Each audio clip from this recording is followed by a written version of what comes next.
Hello friend, welcome back to my channel friend general ज्ञान channel में आपका स्वागत है। सो फ्रेंड, आज हम लोग यहाँ पे बात करेंगे जो आपका यहाँ पे कोर्ट केस के बारे में अपडेट्स आप पूछ रहे थे, सर क्या हुआ, तो आज उसी के बारे में बात करेंगे। फ्रेंड, आप वीडियो को शुरू से लेके एंड तक देखिएगा, आप सभी को अच्छे से समझ में आ जाएगा। फ्रेंड, तो यहाँ पर जो कोर्ट केस के बारे में फुल्ली इंफॉर्मेशन है हमारे एडवोकेट जी ने दे दिया है और स्पेशल आप लोगों के लिए एक वीडियो भी बना दिया है जिसे मैं अभी आपको दिखाऊंगा और आप लोगों को अच्छे से समझ में आ जाएगा। थोड़ा ध्यान से इस वीडियो को देखिएगा जिससे कि आप लोगों को यहाँ पे क्लियर हो जाए जो आपका कोर्ट केस है उसका क्या हुआ, सब कुछ इंफॉर्मेशन आपको उसमें मिल जाएगा। तो आप एंड तक देख लीजिए, फिर उसके बाद मैं आपको बताता हूं। फ्रेंड्स, नमस्कार दोस्तों, मैं श्रीकांत प्रसाद और एडवोकेट, और ये वीडियो सीसीए कैटेगरीज के बच्चों के लिए है। जो आप पहले देख सकते हैं कि मेरे पीछे एक है Indian constituent institute of parliament and constitutional affairs. तो एक भारत सरकार का एक इंस्टीट्यूट है जहाँ पे संविधान पार्लियामेंट में कैसे प्रोसीडिंग होती है, कैसे लॉ बनता है, वो सब चीज़ों को लेकर के एक छोटा कोर्स होता है, वो यहाँ पे होता है विठल भाई पटेल हाउस में। तो एक्चुअली सीसीए का जो मैटर्स था हमने लास्ट टाइम हाई कोर्ट में, दिल्ली हाई कोर्ट में डाला था। तो दिल्ली हाई कोर्ट में अभी चल रहा है मैटर, उसमें अप्रैल की हियरिंग है, शायद 15 अप्रैल के आसपास की हियरिंग है।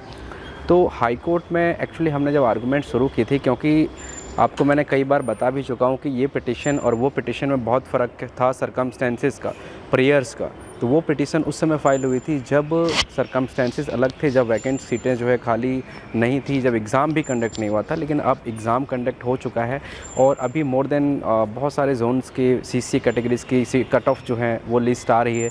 कुछ में बच्चों के नंबर्स आ रहे हैं, कितने नंबर के बच्चे सेलेक्ट हुए हैं और कितने लिस्ट हैं बच्चों की सिलेक्शंस की, वो सारी चीज़ें हैं। तो बहुत सारी सीट्स खाली हैं, तो इन सीटों को कैसे भरा जाएगा। तो उसके लिए जो हमने रिलीफ निकाला था, एक तरीका निकाला था रेलवे के आप ही लोगों बच्चों के द्वारा, वो ये था कि जिन बच्चों ने फॉर्म भरा था रेलवे का और उसमें जिसके पास जिन्होंने ट्रेनिंग 2018 से पहले ले लिखी थी या फिर 18 के बाद भी ली थी, ये पिटिशन में ऐसा कोई रेस्ट्रिक्शन नहीं है कि 18 के पहले के हैं कि बाद के हैं, इसमें ऑल इंक्लूड्स है। क्योंकि ऐसा हमने कहीं भी रनिंग सनिंग कोई सब्जेक्ट कोई टर्म्स ऐसा यूज़ नहीं किया है पूरी पिटिशन में। हमने सिर्फ प्रेयर्स में जो मैं मांग करी है वो ये करी है, एक एप्लीकेशन इंजंक्शन की लगाई है। उस एप्लीकेशन में ये लगाया कि जो सीट्स हमारी सीसीए कैटेगरी की थी और वो जो अभी वैकेंट्स बच रही है, तो उसको अगर गवर्नमेंट जो है मतलब ministry of railways union of India RRB convert कर रही है अगर उसको जनरल कैटेगरी में, जो कि मेरे तक अभी तक तो कोई नोटिफिकेशन ऐसा सॉलिड नहीं मिला है, तो मुझे इसलिए नहीं मिला तो मैं उसको नहीं लगा पाया। लेकिन एप्रीहेंशन बच्चों का जेन्युइन है कि might be they can convert the seat into a general category seat. तो इसको कन्वर्ट को रोकने के लिए हमने एप्लीकेशन लगाई है इंटरिम के लिए, तो वो एप्लीकेशन रुकी हुई है। और सबसे बड़ी चीज़ है कि हमने उस दिन मैटर को फाइल किया और उसी दिन जाके कोर्ट में हमने ट्रिब्यूनल में मेंशन कर दिया मैटर को, और मैटर लिस्टेड हो गया था 13 को, लेकिन मैं कहीं जा रहा हूँ तो 15 के लिए फाइनल लगा हुआ है। तो जहाँ पे एक महीने का टाइम लगता है, मैंने अपना पर्सनल एफर्ट लगा करके इतना मैंने फास्ट करवाया है। तो अब चीज़ ये है कि जो सीट्स हैं उनका कैसे क्या होना चाहिए। तो देखो, सिंपल सी आर्गूमेंट्स ये है, मैं अभी कोर्ट की नहीं बताऊँगा, अपने लेवल पर बताऊँगा, कोर्ट की आर्गूमेंट्स तो बाद में बात करेंगे। वो ये है कि देखो, जो बच्चों ने सीसीए कैटेगरीज के फॉर्म भरे हुए हैं, एप्लीकेशन फॉर्म भरे हुए हैं RRBs के, और अब जो है सरकमस्टेंसेस चेंज ये हैं क्योंकि सीटें जो है अभी जो हमें रिज़ल्ट आ रहे हैं उसमें यह है कि डॉक्यूमेंट वेरिफिकेशन के लिए बुलाया जा रहा है। तो मतलब जो इसमें भी 50% सीट जो है स्टूडेंट्स अभी ही हट गए हैं, मतलब वो बच गई सीट जो डॉक्यूमेंट वेरिफिकेशन तक नहीं पहुँचे हैं, इट मीन्स वो सीटें तो खाली हो गई। तो DV तक जो पहुँचे वो 50-30% बच्चे जो हैं, तो उनमें से भी अभी फाइनल नहीं है कि 100% सिलेक्शन सभी का है। 80% मान ले सिलेक्शन करते हैं तो 20% सीट स्टिल रिमेन, मतलब रिज़र्व बचेगी, जो है वैकेंट्स बचेगी। तो यही सब मिला करके, और दूसरा था 17,981 सीट्स जो थी उस समय जब 20,734 सीट की वैकेंसीज़ आई थी, 17,981 भर गई थी फॉर्म, एप्लीकेशन फॉर्म। अगर हम ये मानते हैं कि 17,981 एप्लीकेशन फॉर्म भर गए और हर एक बच्चा अगर सेलेक्ट होता है उससे, तब भी 17,981 ही बच्चे सेलेक्ट होंगे और 2,753 बच्चे की सीट अभी भी खाली है, जो कि ऐसा किसी परिस्थितियों में नहीं हो सकता कि 17,981 सीट्स जो हैं वो कंप्लीट हो जाए। तो वहाँ से भी वैकेंट बचेगी और इधर से भी वैकेंट बच रही है। तो इन सीटों के लिए करने के लिए कन्वर्ट ये प्रोसेस है जो सिंपल एंड सर्टिफाइड प्रोसेस है।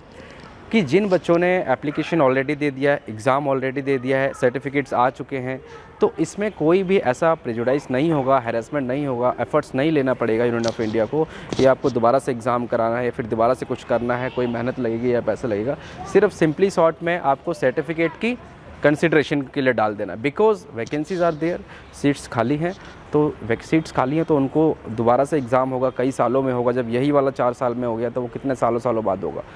तो उन सब एग्ज़ाम्स को फटाफट करने के लिए appointments in the interest of justice, और क्योंकि फॉर्म हो चुके हैं, एग्ज़ाम हो चुका है, सब चीज़ हो चुका है, तो इन्हीं बच्चों का सर्टिफिकेट्स की वैलिडिटी कर दो और इन्हीं बच्चों को उस सर्टिफिकेट के मेरिट पे अगर आ रहे हैं तो इन्हीं को जो वैकेंट सीटें बच रही है उनमें इनको फिट कर लो। ये है सिंपल शॉर्ट तरीका, जो कि मुझे लगता है कि होना चाहिए, क्योंकि बहुत सॉलिड आर्गूमेंट्स है, बहुत सॉलिड केस है, फैक्ट सर्कमस्टेंसेस तो इतने मजबूत हैं कि मैं क्या बताऊँ। अब इसके अलावा जो इम्पॉर्टेंट चीज़ है, बच्चे बार बार पूछते थे सर रनिंग का हमने इसमें बैच में किया, हमने 2020 में एडमिशन लिया, 19 में लिया है। तो देखो इससे कोई मतलब नहीं है, क्योंकि हमने सिर्फ प्रेयर्स में ये लिखी है, सीधा सीधी मैं बताया, to direct the union of India the RRB to extend the cut off date that is of 17 अगस्त 2022, क्योंकि 17 अगस्त 2022 को आपका एग्ज़ाम हुआ था।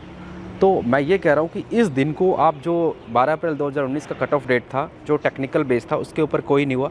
उसी कट ऑफ की वजह से आज बच्चे एप्लीकेशन तक नहीं भर पाए और सीट्स वैकेंट, फॉर्म नहीं कंप्लीट हुए हैं, पूरे फॉर्म नंबर ऑफ़ सीट्स नहीं कंप्लीट हुए हैं। 20,734 के हिसाब से कम 2 लाख CCA कैटेगरीज में फॉर्म भरने चाहिए थे अगर 1:10 में लेते हैं सिलेक्शन में तो। लेकिन फिर भी सिर्फ़ और सिर्फ 17,981 सीट्स जो हैं, मतलब सॉरी फॉर्म एप्लीकेशन भरे गए थे। तो इतना मतलब ग्रेट लेवल पे एक दिख रहा है कि सीटें खाली है, तो इन सीटों को आराम से इजीली भरा जाएगा और इसी माध्यम में भरा जाएगा।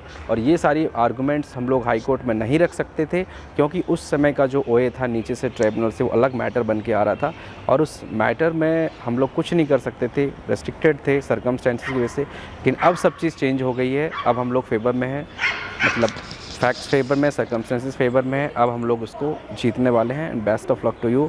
और बहुत बड़ी बात है कि मेरे लिए भी, मुझे भी गर्व होता है कि मैंने बिना कोई अच्छी फ़ीस डिमांड किए, बहुत नॉमिनल सिर्फ डॉक्यूमेंट का चार्ज लेकर के मैंने इसको किया है।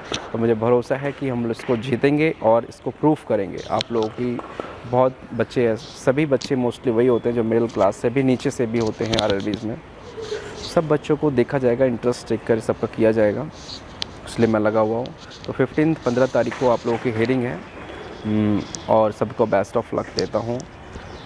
तो फ्रेंड्स, आप लोगों ने वीडियो देख ही लिया होगा। अब आप लोगों को क्लियर हो गया होगा कि जो कोर्ट केस है उसका क्या हुआ। तो जो सीटें वैकेंट हैं फ्रेंड, जो सीटें वैकेंट है उसी के बारे में यहाँ पे बात हो रही है। इसमें जो है आगे क्या क्या होगा उसी के बारे में प्रोसेस में बताया गया है फ्रेंड। तो और भी अपडेट्स हम आपको देते रहेंगे फ्रेंड। तो अभी के लिए इतना ही। थैंक यू, बाय बाय, जय हिंद।